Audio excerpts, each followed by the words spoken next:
नमस्कार, मैं हूं आपके साथ मयंक। आज 13 तारीख है। देखिए, जिस तरह से डोनाल्ड ट्रंप की और जिनपिंग की मुलाकात हो रही है चीन में, लेकिन इसी बीच बड़ी खबर है ईरान से। ट्रंप और जिनपिंग की मुलाकात के दौरान ईरान ने शुरू कर दी है आखिरी जंग की तैयारी।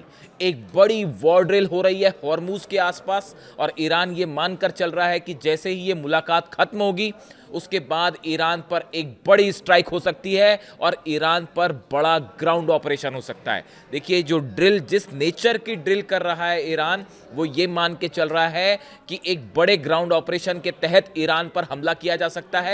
और तेहरान ही नहीं, खार्ग आइलैंड के आसपास, केशम आइलैंड के आसपास, फारस की खाड़ी में, तीनों जगह एक साथ बड़े हमले हो सकते हैं और अमेरिका के पैराट्रूपर्स लैंड भी कर सकते हैं।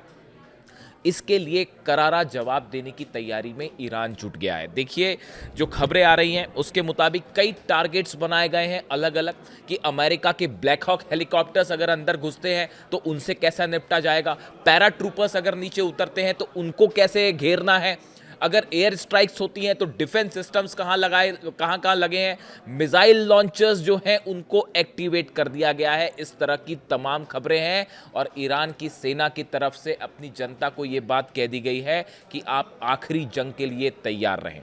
देखिए, सारे रास्ते, जितनी कोशिश ट्रंप ने की, सब फेल हो गए हैं। हमला करके देख लिया, बातचीत तरह तरह की होने लगी, तरह तरह के जो है प्रस्ताव सामने आए। मैंने आपको पहले ही कहा था किसी का कोई नतीजा नहीं पहुंचेगा, और अब बात आके रुक गई है इस मुद्दे पर कि आखिरी कोशिश हो रही है चीन में, और डोनाल्ड ट्रंप चीन के जरिए हॉर्मूज खुलवाने की कोशिश कर सकते हैं। देखिए, इस तरह की खबरें हैं तमाम की हॉर्मूज को लेकर जो है मार्को रूबियो और वांग यी, फॉरेन मिनिस्टर जो है चाइना के, और अमेरिका के विदेश मंत्री मार्को रूबियो के बीच में एक बात हुई है। डोनाल्ड ट्रंप और जिनपिंग की मुलाकात के पहले ये बातचीत हुई, जिसमें इस बात को लेकर बताया जाता है कि सहमति बनती दिख रही है कि हॉर्मूज खोला जाना चाहिए। तो हॉर्मूज खोला जाना चाहिए तो ब्लॉक कौन करके बैठा है? किसने? क्या हॉर्मूज पहले ब्लॉक था? हॉर्मूज पहले ब्लॉक नहीं था। ईरान ने कभी हॉर्मूज ब्लॉक नहीं किया। यह ब्लॉकेज तब हुआ जब अमेरिका अपनी सेना लेके हॉर्मूज में पहुंचा। जब 17 जंगी जहाज लेके डोनाल्ड ट्रंप वहां पहुंचे तब हॉर्मूज ब्लॉक हुआ। ईरान ने कभी ब्लॉकेज नहीं किया था हॉर्मूज को। और अब हालत यह है कि वहां पे 17 जहाज खड़े हुए हैं, लेकिन ईरान ने अपनी पूरी ताकत झोंक दी है कि अगर किसी तरह का भी हमला होता है तो उसका करारा जवाब दिया जाएगा। जवाब की बात सिर्फ हॉर्मूज में नहीं है। एक खबर जो कि डिफेंस एक्सपर्ट्स के बीच में तेजी से वायरल है, पेंटागन में चिंता का विषय है, और तमाम जो डिफेंस, देखिए, डिफेंस से जुड़ी जो खबरें आती हैं, दो तरह की खबरें आती हैं। एक खबर होती है जब कोई देश दावा करता है कि हाँ, हमने इस मिसाइल का टेस्ट किया, पूरी दुनिया देखती है कि मिसाइल का टेस्ट किया, किसी हथियार का टेस्ट हुआ है, किसी तरह की डील हुई है, इस तरह की तमाम जानकारियां होती हैं। लेकिन एक खबरें डिफेंस जो एक्सपर्ट्स होते हैं उनके बीच में वो होती है जिसमें हथियारों का निर्माण हो रहा होता है, लेकिन वो रिवील नहीं किया जाता, उसके बारे में दुनिया नहीं जानती। पिछले 24 से 48 घंटे में सबसे ज्यादा जिक्र अगर ये किसी चीज का हो रहा है तो वो है ईरान की ICBM, intercontinental ballistic missiles.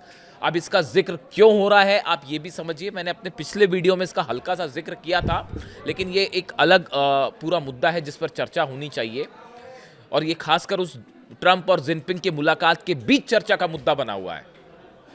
IRGC से जुड़े कुछ सूत्रों ने इस तरह का दावा किया है कि ईरान के एक अंडरग्राउंड मिसाइल सिटी में आईसीबीएम बनाने का काम बड़ी तेजी से हो रहा है और कई आईसीबीएम के वर्जन्स तैयार हो गए। एक फिगर भी चल रहा है मीडिया में कि 500 से ज़्यादा आईसीबीएम तैयार हैं। इस तरह की खबरें आ रही हैं। देखिए, ये आईसीबीएम वाली बात कब शुरू हुई? आईसीबीएम वाली बात तब शुरू होती है जब अचानक ये जो जंग हुई, इसके पहले की बात है, 12 दिन की जंग के बाद की बात है। मैंने इस पर वीडियो भी किया था। अचानक से कुछ सैटेलाइट्स ने, रडार्स ने एक प्रोजेक्टाइल को ट्रेस किया था, जिसमें ईरान से एक मिसाइल फायर की गई जो कि बड़ा लंबा डिस्टेंस करते हुए, क्रॉस करते हुए रूस के साइबेरिया में जाकर गिरी थी। इस तरह का ट्रैक हुआ था। सैटेलाइट्स में कुछ इमेजेस कैच हुई थी, रडार ने कुछ सेंसर्स ने जो है वो कैच किया कि भाई एक लॉन्ग रेंज मिसाइल फायर हुई है ईरान से जो रूस तक गई। उस समय भी इसको लेकर तमाम जगह खबरें थी कि क्या ये आईसीबीएम थी किसी तरह की, लेकिन कई दावे इस तरह के भी हुए कि क्या रूस ने ही या चाइना ने अपनी कोई मिसाइल प्रोवाइड की है। इस तरह की तमाम खबरें थी, स्पेकुलेशन थे।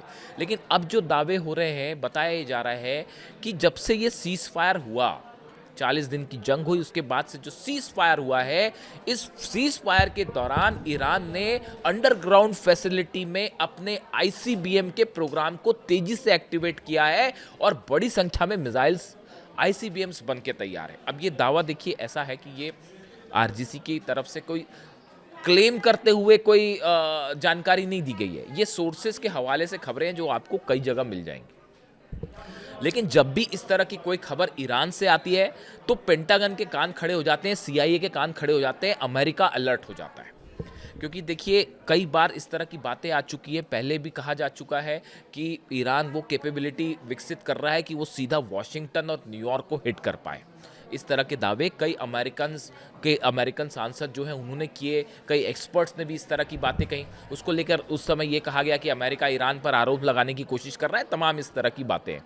लेकिन जब बात ईरान के मिसाइल प्रोग्राम की हो तब किसी भी खबर को सीआईए और पेंटागन बिल्कुल अनदेखा नहीं करते, क्योंकि ईरान ने अपनी मिसाइल से दुनिया की सबसे बड़ी ताकतों को झुका के रख दिया है। ये बात सब जानते हैं। किसी ने सपने में नहीं सोचा था कि अमेरिका जैसा शक्तिशाली देश जो इतना बड़ा डिफेंस सिस्टम लेकर बैठा है, उसके उन डिफेंस सिस्टम की धज्जियां उड़ा देगी फतह, खुर्रम शहर और सेजिल जैसी मिसाइल्स जो हैं, अमेरिका के डिफेंस सिस्टम को उसने तबाह करके रख दिया, इजराइल के डिफेंस सिस्टम को तबाह करके रख दिया। पूरे अरब के 16 बेस तबाह हुए हैं अमेरिका के, और कोई अमेरिका का डिफेंस सिस्टम नहीं रोक पाया। इसलिए ईरान की मिसाइल्स को और ईरान के मिसाइल प्रोग्राम को लेकर जो खबरें आती हैं उसको अब हल्के में लेने की कोशिश नहीं करता अमेरिका। देखिए इस तरह की बात होती है कि अब तक ईरान ने आईसीबीएम फायर क्यों नहीं की। एक बड़ा सवाल मेरे दर्शक पूछते हैं कि भाई अगर आईसीबीएम है तो फायर क्यों नहीं की। देखिए ईरान की तरफ से बार बार ये बात कही जाती रही है, पिछले 5 महीने से ये बात कही जा रही है, इस जंग के कहीं पहले से, कि इस बार हमला होगा तो एक बड़ा सरप्राइज होगा, हम वो टारगेट हिट करेंगे जो कोई सोच भी नहीं सकता। इस तरह के बयान आ रहे थे लगातार पिछले 5 महीने से। एक बड़ा दावा ये हो रहा है कि क्या पिछले 5 महीने से ईरान इस बड़े आईसीबीएम प्रोजेक्ट पे काम कर रहा है। देखिए पिकेक्स माउंटेन के नीचे जो पहाड़ियाँ हैं, पिकेक्स माउंटेन में जो पहाड़ियाँ हैं, इसके नीचे जो सुरंगें बनी हुई हैं, इसमें क्या हो रहा है कोई नहीं जानता। दुनिया का कोई बंकर बस्टर बम इसको तबाह नहीं कर सकता। और यहाँ पर ग्राउंड ऑपरेशन करना ऐसा है जैसा शेर की मान में आप जाके खड़े हो जाइए, फिर शेर करेगा जो करना है। यहाँ पर ग्राउंड ऑपरेशन बेहद मुश्किल है, वरना अगर आसान होता तो अब तक डोनाल्ड ट्रंप कर चुके होते। डोनाल्ड ट्रंप को ये बताया गया है कि यहाँ पर ग्राउंड ऑपरेशन आप करने जाएंगे तो आपके हजारों सैनिक मारे जाएंगे। क्या उसके लिए आप तैयार हैं? तैयार नहीं है, इसीलिए ब्लॉकेड करके खड़े हुए हैं, इसीलिए तेल का खेल चल रहा है। और इसमें बड़ा नुकसान चूंकि चीन का भी हो रहा है। जो जहाज निकलते थे हॉर्मूज से 45% तेल जाता है चीन का, वो सब का सब रुका हुआ है, इसलिए चीन को भी बड़ा नुकसान हो रहा है। तो अब चीन भी जो है वो शायद इस बात के लिए तैयार है कि हॉर्मूज तो खोला जाए, लेकिन किस शर्त पर खोला जाए, ईरान को कैसे मनाया जाए, ये तमाम बातें हैं। क्योंकि ईरान की जनता का मूड जो है वो बिल्कुल भयंकर गुस्से में है। ईरान की जनता, ईरान के लोग 1 इंच झुकने को तैयार नहीं है अमेरिका के सामने, और खासकर तब जब ये बार बार प्रस्ताव सामने आते हैं और उसमें इस तरह की बातें होती हैं। डोनाल्ड ट्रंप ने जाने के पहले फिर एक बार कह दिया है कि हमको, जब चाइना के लिए रवाना हो रहे थे, जब अब तो पहुंच गए, लेकिन जब रवाना हो रहे थे तो उन्होंने बयान दिया कि ईरान को हराने के लिए हमें किसी की ज़रूरत नहीं है, हम अकेले ही काफ़ी हैं। यानी बात फिर से उन्होंने फिर ये कहा कि अगर हमारी शर्तें नहीं मानोगे तो हम तबाह कर देंगे। अब अभी तक यही बात समझ में नहीं आई कि भाई अगर तबाह करने की हालत में होते तो कर चुके होते, तबाह कर पाए, तबाह नहीं कर पाए तो बार बार ये बोलने से क्या होगा कि हम तबाह कर देंगे, जो करना है कर लीजिए। ईरान यही कह रहा है, हाँ भैया जो करना है कर लो, हम तैयार हैं, जाओ हमला करके देखिए उसके बाद क्या होता है।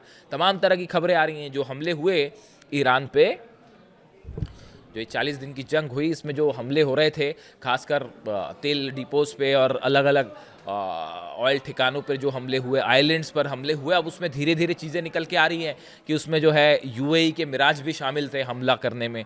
उसमें सऊदी, अब ये भी खबरें आ रही हैं कि सऊदी ने भी अपने वॉरशिप्स का, अपना फाइटर जेट्स का इस्तेमाल किया और सऊदी की तरफ से भी कुछ मिसाइल्स दागी गई। लेकिन चूंकि ईरान ऐसी नहीं बरस रही थी सऊदी के ऊपर जो मिसाइल्स बरस रही थी, या यूएई टारगेट कर रहा था ईरान, वो ऐसा थोड़ी ना था कि बिना जो है मकसद के सिर्फ हमले हो रहे हैं। बेस पर तो हमले थे ही, लेकिन यूएई और सऊदी में कई जगह मिसाइल्स गिरी हैं। तो ये अब उसकी वजह धीरे धीरे देखिए रिपोर्ट्स निकल के आ रही हैं कि अरब कई देशों से भी हमले हुए थे ईरान पे। तो ईरान ने बिना मतलब के हमले नहीं किए थे, वहीं हमले किए थे जहाँ से हमले आ रहे हैं, वो पता चल जाता है, उसको आप छुपा के नहीं रख सकते। तो देखिए अब सवाल ये है कि क्या ट्रंप और जिनपिंग की मुलाकात में क्या कोई ऐसा फॉर्मूला तय होगा जिसके लिए ईरान तैयार होगा। लेकिन बात वही है, सवाल हॉर्मुज़ खोलने का है। अगर आप मेरी व्यक्तिगत राय माने तो, अगर आप मेरी राय पूछेंगे तो हॉर्मुज़ खोलने के लिए तो एक बार फिर भी कोशिश हो सकती है। अगर पुतिन चाहेंगे और जिनपिंग चाहेंगे तो ईरान को इस बात के लिए कुछ हद तक राजी किया जा सकता है कि हॉर्मुज़ खुला। अरे तो ईरान तो पहले ही ब्लॉक करके नहीं बैठा था भैया, वो तो आप अपने जहाज़ लेके आए। ये तो डोनाल्ड ट्रंप की जिद है जिसकी वजह से पूरी दुनिया में हाहाकार मचा हुआ है। आप बताइए, आज पूरी दुनिया परेशान है, पूरी दुनिया परेशान है तेल के लिए। जो हालात अलग अलग देशों में हैं, जो खबरें हिंदुस्तान से हैं, एशिया से है, यूरोप से हैं, उन खबरों में आप देख लीजिए क्या हालात हैं। और इसके लिए जिम्मेदार कौन है? सिर्फ एक जिद। अब सवाल ये है कि डोनाल्ड ट्रंप कब तक वहाँ खड़े रहेंगे अपने जहाज़ लेके? ज़्यादा दिन खड़े नहीं रहेंगे, इसीलिए आखिरी कोशिश चीन के जरिए हो रही है। लेकिन अगर ईरान इसके लिए भी तैयार नहीं है, मामला देखिए हॉर्मुज़ से ज़्यादा बड़ा मामला है यूरेनियम का। ईरान अपना यूरेनियम किसी हालत में नहीं देगा, और अब तो ये भी कह दिया गया कि 90% एनरिच करेंगे अगर हम पर हमला किया तो। इसका सीधा सीधा मतलब है, देखिए कोई भी देश कभी ये नहीं कहता कि हम 90% एनरिच करेंगे। फ्यूचर टेंस में कभी बात नहीं होती। कोई भी देश जब ये बयान देता है, इसका मतलब होता है कि वो ऑलरेडी उसने वो चीज़ कर ली है। यानी मतलब मेरी समझ तो यही कहती है कि भाई अगर आप डिफेंस एक्सपर्ट के पॉइंट ऑफ व्यू से समझें तो ईरान जब ये कह रहा है कि अगर हम पे आपने हमला किया तो हम 90% एनरिच करेंगे, वो करेंगे नहीं है, वो फ्यूचर टेंस नहीं है जी, वो ऑलरेडी क्षमता हासिल हो गई होगी। इसीलिए ट्रंप अभी तक हमला नहीं कर पाए, क्योंकि वो कभी भी एटम बम में कन्वर्ट हो जाएगी। आप कभी ये नहीं पता लगा सकते कि ईरान का यूरेनियम कहाँ है, कहाँ जगह, किस किस जगह पर न्यूक्लियर। ये तो आपको पता है ना कि इस्फहान में है, फोर्दो में है, और नतांज में न्यूक्लियर प्रोग्राम है, बुशर में चल रहा है। इसके अलावा कितनी साइट्स ऐसी हैं पिकेक्स माउंटेन के नीचे जहाँ क्या क्या चीज़ें होंगी, कहाँ कहाँ सेंट्रीफ्यूजेस होगा, क्या आपको पता चल जाएगा? किसी को नहीं पता चल सकता, CIA को नहीं पता चल सकता, ना मोसाद को पता चल सकता। ऐसे हालात में ईरान के पास सरप्राइजेस के लिए तैयार रही है, जिसमें ICBM हो सकता है कि वॉशिंगटन न्यूयॉर्क तक की रेंज हो, और नहीं तो कम से कम जो है वो यूरोप के कई देश तो उसमें शामिल हो ही जाएंगे उस रेंज में।